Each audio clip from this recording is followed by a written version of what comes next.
Well, Jeff, what's the excitement level as you guys prepare for spring ball on Monday? Nowadays, I don't think you ever stop playing.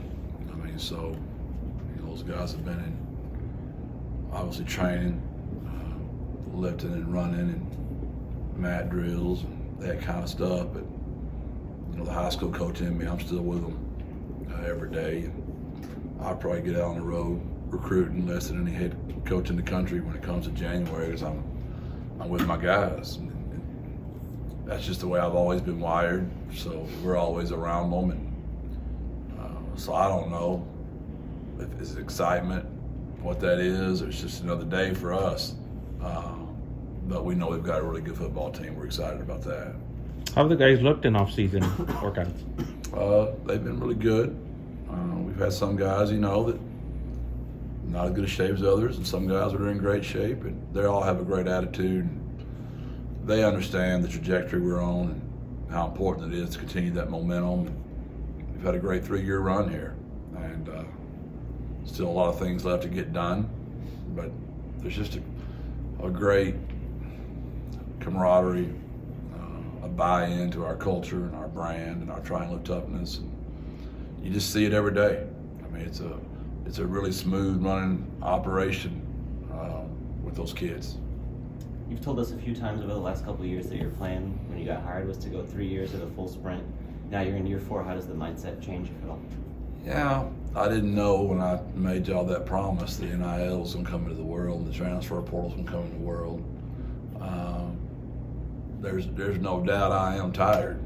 It's because it never stops, right? But it's a great tired. It's a very rewarding tired because of my players. They're just they're that unique to me, and how much we love being around them every day. It's also unique in the sense that we're building a program, and we've played ball for 12 and competed for 11. We're moved to the AAC. This is a very important time for us. I think we'll look back historically and look at this upcoming season as obviously to get where we've gotten to in 11 years is pretty remarkable.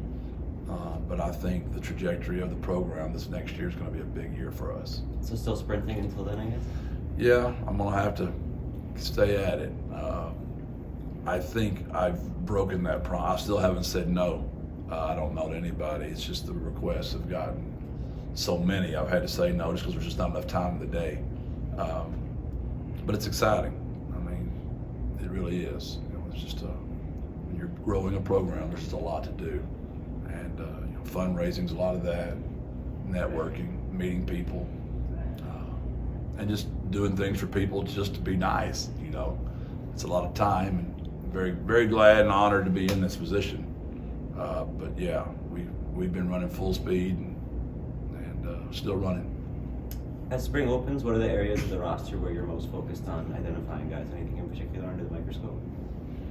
I would just say it's a fine line because we've got so many guys that have been playing for us now, starting for 3 years and going on year 4 of starting. And that fine line of how much is too much and making sure you don't burn those guys out, but at the same time, make sure they're getting better, mastering their craft. But we also brought in 17 kids in January, which has never happened. So there's a lot of guys that don't know much. So you've got to get those guys up to speed to be ready to get in the 2D. So you've got 17 brand new and darn near 17 that have been playing for 3 years and going on year 4 with a lot of minor surgeries.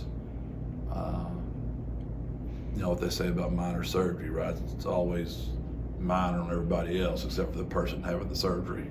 So I don't know if there's such thing as a minor surgery, but that's the way doctors speak, of minor surgery. But we've got a lot of that, so I got to be sensitive to those guys, that we don't rush them back too fast and get them ready for the season. Jeff, you've had some few staff changes since the bowl game. How important is this spring for some of the new guys to kind of get accustomed to their different roles? Yeah, that's huge. So it's just the way of the world. There's a lot of change is the same. That's what change is. That's what change is just the norm for this profession now. So that's why we have a strong belief in promoting guys within, and we've tried to stay loyal to that. If the guys deserve it, is to move them up. And obviously Justin Burke was getting moved up, and he'll be offensive coordinator and coaching the tight ends, which he got, about a 5-day crash course on that.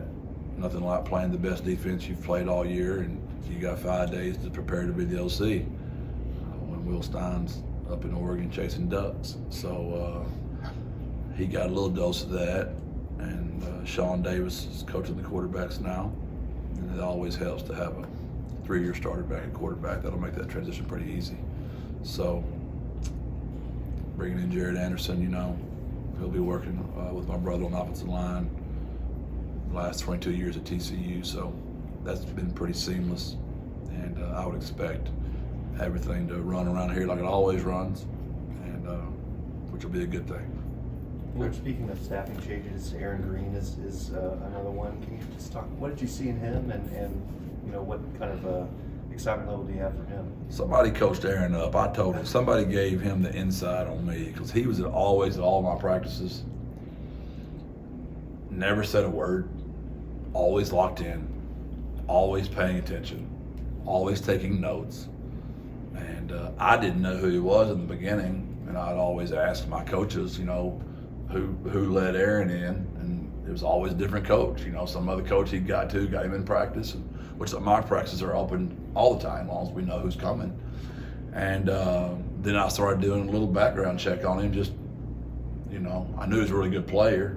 I wanted to know what kind of person he was and what the city thought of him. And then all I've heard, just everybody raved about him, like deep, like everywhere in the city you go. You hate to use the word revered, but I mean pretty much revered in every single place I went. Family, him, his playing experience, played in the National Football League, obviously Nebraska, TCU. Coach Anderson coached him at TCU, so I got a real good review from Jared and Coach Patterson on Aaron. And man, he's been a great addition. Like he loves players, he loves kids, and he stepped right in, and really excited to have Aaron on our staff. How do you approach the spring with Frank Harris at this stage of his career with all he's accomplished? What does he need to do with this time? Just get his body well. He's just we got to get him, where his body feels really good. And he doesn't like to hear that, because he wants to go all the time. And I've got to protect Frank from Frank. Frank doesn't want to miss a rep. He doesn't want to miss anything. It's very important right now for the development of Eddie Lee, for Owen, for Jackson, for Diego, that those guys get most of the reps. We don't need him out there doing a lot. So with a lot of those guys, Zakari, JT, Josh, Frank, Brandon Matterson, Rashad Wisdom, Mekhi Hart, Oscar, they've been playing for me forever. We haven't changed any words since we've been here. We haven't changed any plays since we've been here. So all those guys, I'm really trying to get them to take a slow approach to this deal, help me coach this team, get these young guys ready, and let's make it where those old guys are just dying to play next year. They're dying to play. And T. Haynes, another one, I'm just thinking, Ernesto, so many guys. Jamal Liggins, how many snaps does he play for me already? Brandon Brown, Rashad, gosh, got a lot of guys that played a lot of important minutes here, Donye Taylor. So it's a balance of a very, very veteran group, but those 17 that we brought in. Jeff, your running back room looks a lot different from this time last year, from the end of the season even. What do you look to see from that group? Yeah, really proud of the offensive staff and Julian Griffin they worked really hard to get that room, repaired. We lost, Brendan Brady out of that room, Trey Smith out of that room. The year before we lost BJ, we lost Sincere. So taking some heavy hits in that room, plus injuries that played a major role in that room as well. So I'm really excited to watch those three backs. Kavorian's coming off of a minor surgery as well, so we'll have to monitor him. excited for those other 3 backs, see what they can do. What's the conversation like to fill Trevor Hermanson's spot? Who's in the mix for that? Anybody out there that's a linebacker's in the mix. Avery, obviously, is the guy that's played the most. Martavius is the guy that was really coming on last year until he got injured. Cam was hurt the entire year. So Caleb, we've got LBJ. We've got a lot of guys that, that are in the mix. And Liggins had a minor surgery as well, so he'll miss a lot of the spring. So there'll be a lot of opportunities to evaluate those linebackers. But if we move Jalen Lott over there to linebacker, so there'll be a lot of opportunities for somebody to get in there and play. You need new starters at corner and safety as well. How do you size up those competitions and the depth in those rooms? Yeah, it's just those guys that are on that roster, they'll be competing. I mean, obviously we've got a returner and Nick Troy Fortune, but we got to find the other spot. I mean, who is that? And we'll see. Is that Zay Frazier? Is that DeJuan? Who is that? Xavier Spencer? Is that Alpha Khan? Who is that? And safety, same thing. Who's going to replace Cliff? I mean, that's a really good football player we lost. So, is that Elliott? Is that Ken? Who is that? Is that Javon Devon? All those names on that roster. And all I'm doing is writing off names off a roster. And that's what's great about spring ball. That's what's great about competition. And we got to get that. Got to replace Trevor. Got to replace Corey. Got to replace Day-Day. Got to replace Cliff. Then you also got to replace that kicker. That guy was really good too now. So that's 5 really good players. Maka, really good football player. Kevin Davis, really good football player. So that's 7 right off the top of my head that we're going to miss tremendously. Is Ernesto potentially sliding back to center to help with that role, or how do you size that up? Yeah, we've got Ernesto back in there. I got Luke Lopez in there with him and Rigsby. And we'll snap Mackay in there some. We'll snap Meach in there some just to get those guys experience. So at the next level, they'll have some center experience. Jeff, not to rehash all the issues you had with the O-line last year, but it looks on paper to be a pretty deep group this spring. How important is that for you guys headed into the American? Yeah, it's huge. We are deep. We recruited very well, and we got so many injuries last year. The guys that are injured, we're getting Meach and Mackay back, and the guys that had to play the whole year that weren't going to play, like Walker and Vinley, Luke Lopez, all those guys played a ton of minutes last year. Frankie, and they're all back.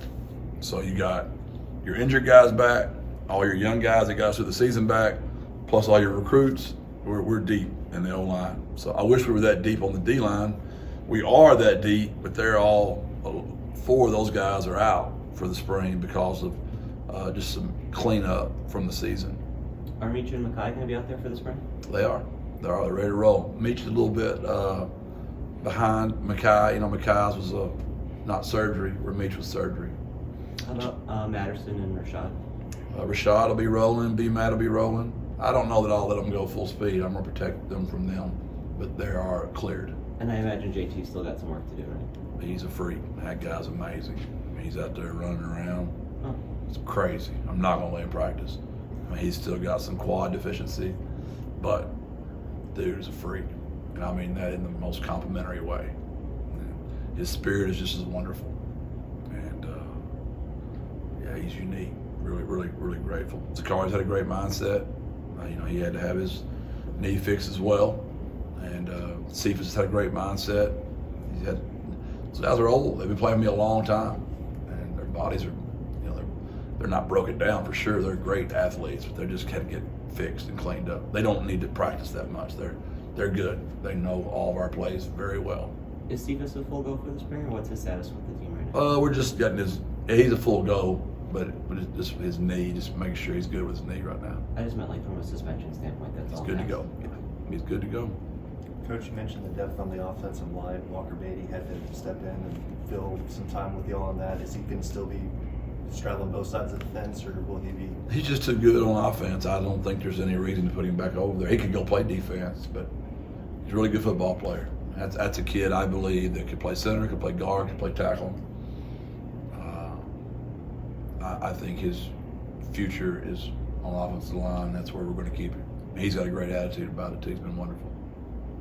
Coach, do you sense from yourself or the coaching staff for the players higher level of intensity heading into the new conference? I think there's been an added incentive there. I agree with that. I think they're excited about going to new places. I think they're excited about going to Temple. I think they're excited about going to New Orleans, going to Tennessee, going to Houston. Obviously, they've been to Denton, quite a bit. And they're going to Roca Baton to, did I say that right, JJ? Yeah. I think it's Hey, Boca Ro- Raton. Oh, there you go, Yeah. that word. So wherever that is, FAU, we went there once and we didn't do real good. So I don't know if we're excited to go back there, but we think we're better now than we were the last time we were there. So I think those trips have just got those guys excited instead of just going to the same places all the time. There are no easy ones on that schedule. I mean, there's zero. I mean, you look at Houston, Texas State, Army, Tennessee. I mean, that's, I'm not sure my AD is wants to keep her coach very long. So like to me, she's trying to get rid of it, that schedule. Did you like the early open date on the schedule, or how'd you feel about the way the order of everything worked out?